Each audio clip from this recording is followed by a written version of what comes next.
उसके हाथ लक्ष्मी की कमर पर गए और उसने उसे कसकर पकड़ लिया। वह उसे अपने करीब खींचने लगा और लक्ष्मी अनजाने में ही अपनी पैरों की उंगलियां सिकोड़ने लगी। नमस्कार दोस्तों, मैं आपका स्वागत करता हूं मेरे YouTube चैनल स्टोरी टेलर पे। तो दोस्तों, आज मैं आपको सुनाने वाला हूं हमारी कल की सीरीज के 5वें एपिसोड को। तो चलते हैं कहानी की तरफ। लक्ष्मी नदी के पास ही अपने माता पिता के कपड़े धो रही थी। उसे इंद्रगढ़ से वापस आना सख्त नापसंद था, क्योंकि उसने वहीं गणित, खगोल शास्त्र आदि की शिक्षा पाई और वह अपनी मौसी के घर में रहकर पढ़ाई कर रही थी। नगर में हुए ताजा बदलावों के कारण उसे घर वापस आने को कहा गया। उसकी मौसी नगर में न्यायिक और पुस्तकालय संबंधी विभागों से जुड़ी थी और कबीलाई लोग उस जगह पर उथल पुथल मचा रहे थे। ऐसे में लक्ष्मी के लिए कुछ समय गांव में बिताना ही सुरक्षित था। उसे इस गांव से गए कुछ समय हो चुका था, इसलिए यहाँ के बारे में वह ज्यादा नहीं जानती। पर तब से कुछ खास बदला भी तो नहीं था।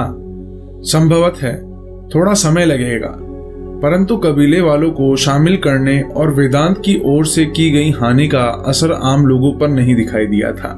निश्चित तौर पर लिपिकों ने हल्ला मचाया, अफवाहें भी उड़ी, पर कुछ विशेष नहीं घटा।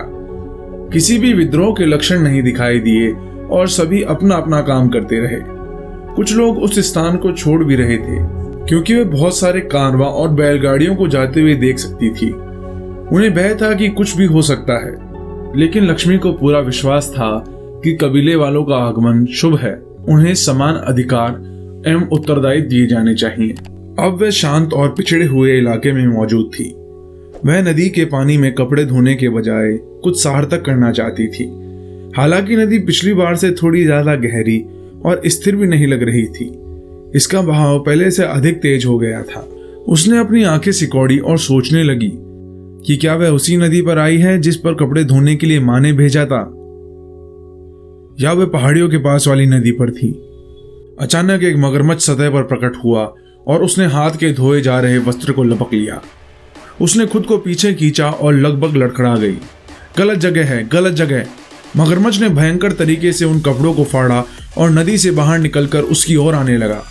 उसने अपनी कुर्ती का एक और छोर पकड़ लिया और मगरमच्छ ने दूसरा छोर थाम लिया। उनके बीच जैसे रस्साकशी होने लगी। छोड़ गंदे जानवर, छोड़ मुझे। मगरमच्छ में बहुत ताकत थी। उसने झटके से लक्ष्मी को आगे खींच लिया। उसका शरीर मगरमच्छ की ओर खिंचता चला गया और उसे लगा उसके पैर जमीन से उखड़ रहे थे। और फिर दो मजबूत हाथों ने उसे कोहनियों से पकड़कर वापस खींच लिया।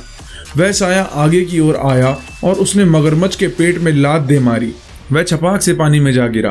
फिर वह साया जानवर के साथ ही पानी में लोटपोट हो गया और वे दोनों पानी की सतह पर छपाके मारने लगे। क्या तुम ठीक हो? कौन हो तुम? ठीक तो हो?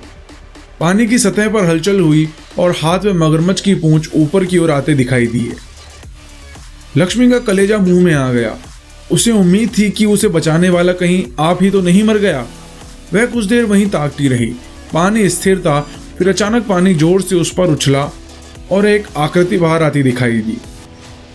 अरे ये तो और कोई नहीं, उसका बचपन का दोस्त कल्कि था।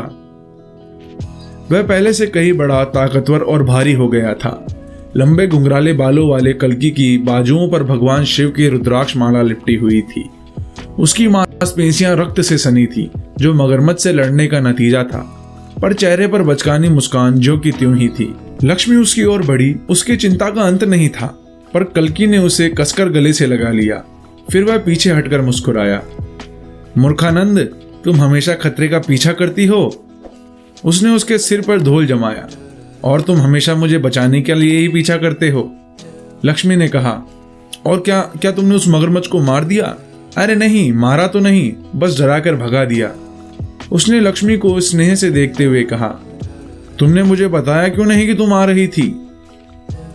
क्योंकि अचानक ही आना हुआ, और इससे पहले कि तुम मुझसे कुछ और पूछो, मैं कल ही शंबल आई और मेरी माँ ने आज ये बेवकूफ भरा काम सौंप दिया। उसने तोरियां चढ़ाई। देखो आते ही किस काम में लगा दिया। कल्कि हंसा और अपना कुर्ता उतार लिया, जो उसने एक पेड़ पर लटका दिया था। उसने कुर्ता पहनते हुए कहा, तुमने क्या उम्मीद की थी? शहर में रहने लगी हो, इसका अर्थ यह नहीं हो सकता कि तुम भी उनमें से एक हो गई हो।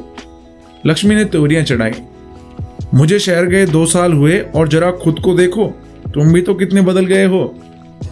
2 साल का अरसा बहुत लंबा होता है। मेरी पक्की दोस्ती 2-3 महीने में एक पत्र भेज देती है, और कई बार तो वह भी नहीं। मैं पढ़ाई में व्यस्त थी और तुम अपनी सेहत बनाने में मग्न थे। जैसे आसपास के इलाके में काम करने के लिए तलाश, भार उठाना, ताकि 4 पैसे कमाए जा सके। देखो, मुझे पता है मैं अच्छा दिखने लगा हूँ, पर अब घूरना बंद कर, अजीब लग रहा है। ओह, बड़ा आया। इंद्रगढ़ में भी सलोने मुखड़ों की कमी नहीं है, तुझे तो जरूर आकर देखना चाहिए। इस हमले की वजह से उसके चेहरे पर चिंता की भारी लकीर थी, और फिर कैसे उसके सारे कपड़े भी नष्ट हुए, फिर भी वे लगातार बोलती रही, सिपाहियों को देखो कितने सुंदर होते हैं। ओह, सुंदर।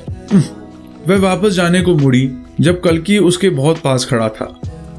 वह उससे कुछ इंच ही दूर था। उसके हाथ लक्ष्मी की कमर पर गए और उसने उसे कसकर पकड़ लिया। वह उसे अपने करीब खींचने लगा और लक्ष्मी अनजाने में ही अपनी पैरों की उंगलियां सिकोड़ने लगी। सुंदर होते हैं ना? हाँ, सुंदर। तो तुमने शहर में और क्या देखा? वह बहुत ज्यादा पास आ गया था। उसके मुंह से पुदीने की गंध आ रही थी। हालांकि उसे कल्कि की छुअन भा रही थी, पर उसने उसे मजाक में पीछे धकेला और बोली, मैंने यह भी सीखा कि तुम मेरी मर्जी के बिना मुझे छू नहीं सकते। मर्जी? जी हाँ, मेरी अनुमति। वह गांव की ओर वापस जाते हुए बोली, माफी चाहता हूं, अगली बार से ध्यान रखा जाएगा। माफी मंजूर हुई, क्योंकि तुमने मेरी जान और कपड़ों को उस जानवर से बचाया है। कल्कि हंसा और घबराकर अपने सिर का पिछला हिस्सा खुजाने लगा। अब मेरे घर चलो, तुम्हें दवा लगा दूं, अभी तक खून बह रहा है। लक्ष्मी ने रक्त के धब्बे देखे जो उसके सफेद कुर्ते पर उभर आए थे। कल्कि ने सांस भरी और उसके पीछे चलने लगा। तो दोस्तों, इस अध्याय के लिए इतना सा ही। आशा करता हूँ आपको यह अध्याय पसंद आया होगा। अध्याय पसंद आया तो चैनल को सब्सक्राइब करें, वीडियो को लाइक करें, शेयर करें और कमेंट करके बताएं कि आपको अध्याय कैसा लगा। तो मिलते हैं ऐसी किसी अगली कहानी में। तब तक के लिए धन्यवाद।